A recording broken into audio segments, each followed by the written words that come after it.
বায়ু দূষণের নিরিখে এশিয়া মহাদেশের মধ্যে শীর্ষস্থানে পৌঁছে গিয়েছে আসানসোল দুর্গাপুর শিল্পাঞ্চল। কয়েকদিন আগে দিল্লির এয়ার কোয়ালিটি ইন্ডেক্সকে ছাপিয়ে গিয়েছিল বাংলার এই যুগল শিল্প শহর। এই তথ্য সাধারণ মানুষকে যতটাই উদ্বিগ্ন করে তুলেছে, ঠিক ততটাই উদ্বিগ্ন করেছে রাজ্য দূষণ নিয়ন্ত্রণ পর্ষদের কর্তাদেরও। এই শিল্পক্ষেত্রের বায়ু দূষণের সূচক কোনোভাবেই নিরাপদ সীমারেখার মধ্যে আটকে রাখা যাচ্ছে না। কারখানার মালিক পক্ষকেও কোনোভাবেই ইএসপি যন্ত্রগুলি 24 ঘন্টা চালু রাখতে বাধ্য করা যাচ্ছে না। কারখানা চত্বরে আরো বেশি করে গাছ লাগানোর ক্ষেত্রেও বিভিন্ন কারখানা কর্তৃপক্ষের অনীহা থেকে ফেরানো যাচ্ছে না মুখ। দুর্গাপুরের দূষণ সূচক উদ্বেগজনকভাবে বাড়তে থাকায় শুক্রবার তড়িঘড়ি এক উচ্চ পর্যায়ের বৈঠকে ডাক দেওয়া হয় রাজ্য দূষণ নিয়ন্ত্রণ পর্ষদের তরফে। দূষণ সংক্রান্ত বাস্তব সমস্যাগুলি নিরসনে কি পদক্ষেপ করা যায়, রূপায়িত হলো তারই এক রূপরেখা। এদিনের বৈঠকে পৌরোহিত্য করেন রাজ্য দূষণ নিয়ন্ত্রণ পর্ষদের officer on special duty Subrata Dutta. Asansol ও দুর্গাপুরের শতাধিক কারখানার প্রতিনিধি, এডিডিও, দুর্গাপুর নগর নিগমের প্রতিনিধিদের উপস্থিতিতে সুব্রত বাবু দূষণ নিয়ন্ত্রণের জন্য বেশ কিছু সুনির্দিষ্ট রোডম্যাপ তৈরি করে দেন। ছোট ferro alloy, sponge iron, induction furnace ছাড়াও বৃহৎ ইস্পাত কারখানা ও বিভিন্ন তাপবিদ্যুৎ কারখানার জন্য বেঁধে দেওয়া হয় বেশ কিছু বিধিনিয়ম।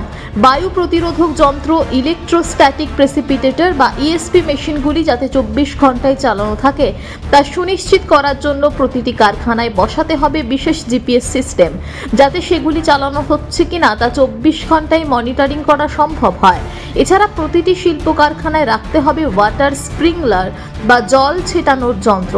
কারখানার ধুলো যাতে পরিবেশকে আরো ভারী করে তুলতে না পারে সেদিকে দৃষ্টি রেখেই এই বিশেষ ব্যবস্থা সুনিশ্চিত করতে বলা হচ্ছে বলে জানান সুব্রত বাবু। তিনি বলেন, শীতকালে বাংলায় বিশেষত ঝাড়খণ্ড থেকে উত্তরে হাওয়া ঢোকে। এই হাওয়ায় মিশে থাকে দূষণের বিষ। ঝাড়খণ্ডের বিষাক্ত বায়ু প্রবেশ কিছুটা প্রতিরোধ করা সম্ভব হবে একমাত্র বিপুল সংখ্যক গাছ বসানো হলে। সেই কারণেই এখানে ত্রিস্তরীয় সবুজায়নের পরিকল্পনা নেওয়া হচ্ছে বলে জানান সুব্রত বাবু। তবে দূষণ নিয়ন্ত্রণ পর্ষদের তৎপরতায় গত দুদিনে কিছুটা কমানো সম্ভব হয়েছে দূষণের মাত্রা, এমনটাই দাবি করেন সংস্থার এই বিশেষ আধিকারিক। তিনি বলেন, তাপবিদ্যুৎ কারখানা থেকে যে ছাই পরিবহন করা হয় সেগুলি ভালোভাবে ঢেকে নিয়ে না গেলে সংস্থাকে বিপুল অঙ্কের টাকা জরিমানা করা হবে। একই সঙ্গে দূষণ নিয়ন্ত্রণে কোনো কারখানা কোনো রকম শিথিলতা দেখালেও তা কড়া হাতে মোকাবিলা করা হবে বলে স্পষ্ট জানিয়ে দেন সুব্রত বাবু। এদিনের গুরুত্বপূর্ণ বৈঠক শেষে বেশ কয়েকটি কারখানার প্রতিনিধি সরকারি এই ব্যবস্থাপনায় সন্তোষ প্রকাশ করেছেন। এর জন্য আমাদের পশ্চিমবঙ্গ দূষণ নিয়ন্ত্রণ পর্ষদ এবং পরিবেশ দপ্তর হচ্ছে আমাদের বায়োসিল আমরা করছি, যে বর্ডার এরিয়াতে আমরা গাছ 3টে লেয়ারে লাগানো হচ্ছে এবং সেটা আগামী দিনে এটা পশ্চিমবঙ্গকে রক্ষা করবে। ছায়ের গাড়ি যে কারখানা থেকে বের হচ্ছে, এগুলোর বিরুদ্ধে কি কোনো ব্যবস্থা নেওয়া হচ্ছে? প্রথম ছায়ের গাড়ি ঢাকা, আমরা আজকেও এই বিষয়টা নিয়ে আলোচনা করেছি। কেউ অভিযোগও করেছে।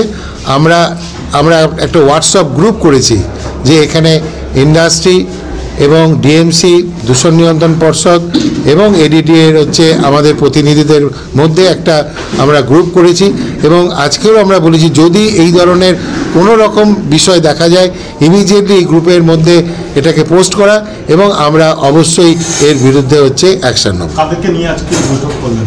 আজকে আমরা এখানে এডিডিএর প্রতিনিধি আছেন এবং ডিএমসি প্রতিনিধি ছিলেন এবং ইন্ডাস্ট্রির প্রতিনিধিরা ছিলেন। আমাদের দুর্গাপুরবাসী খুবই পলিউশন ডিপার্টমেন্টকে উপকৃত হচ্ছি। আমি সঞ্জয় কুমার ঝা আমার নাম হচ্ছে। আমি একটা কারখানা থেকে বিলং করি, ওর নাম হচ্ছে নিউ মেটালিক লিমিটেড। আমি ওইখানকার একটা সিনিয়র আধিকারিক, ফ্যাক্টরি ম্যানেজার। আমি আজকে এই মিটিংয়ে এসে খুবই ব্লেসড महसूस করছি কি দুর্গাপুর জন্যে পলিউশন ডিপার্টমেন্ট খুবই আমাদের জীবনটা কিভাবে সুস্থ চলবে আর আগামী দিনে আমরা ভালো থাকতে পারি, ওই জন্যে ওনারা যে প্রোগ্রাম নিচ্ছেন, ওনারা যে ইনিশিয়েটিভগুলো নিচ্ছেন, এটা খুবই ভালো।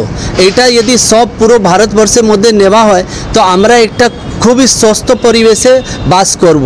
এবারে কিভাবে আমরা যে আমাদের এর কোয়ালিটি ইন্ডেক্স আছে যেটা PM10 বলা হয়, এই PM10 আর PM2.5 যেটা প্রত্যেক মানুষের জন্য খুবই স্বাস্থ্যের জন্য হানিকারক আছে, ওইটাকে কিভাবে আমরা কন্ট্রোল করব, কিভাবে পলিউশনদেরকে দিশা নির্দেশও দেওয়া হলো কিভাবে কম করতে হবে। আমরা সবাই রোডে জল ছিটকাবো, আমরা বেশি গাছ লাগাবো, আমরা পলিউশন কন্ট্রোল ডিভাইসেসকে ভালো করে চালাবো, সেইভাবে আমরা এয়ার কোয়ালিটি ইন্ডেক্সকে কম করব আর আমাদের এই পশ্চিমবাংলার রাজ্যকে এগিয়ে নিয়ে যাব। দুর্গাপুর থেকে সনাতন গড়াইয়ের রিপোর্ট, টিভি নিউজ 10। সুলভের সঠিক চিকিৎসার একমাত্র প্রতিষ্ঠান বিবেকানন্দ হসপিটাল। 24 ঘন্টা emergency service, blood bank, trauma care. আপনাদের সেবায় আমরা তৎপর। গুণমান ও পরিষেবায় দুর্গাপুর বিধাননগরের ডক্টর জাকির হোসেন এভিনিউর বিবেকানন্দ হসপিটাল শিল্পাঞ্চলের মানুষের মন জয় করেছে।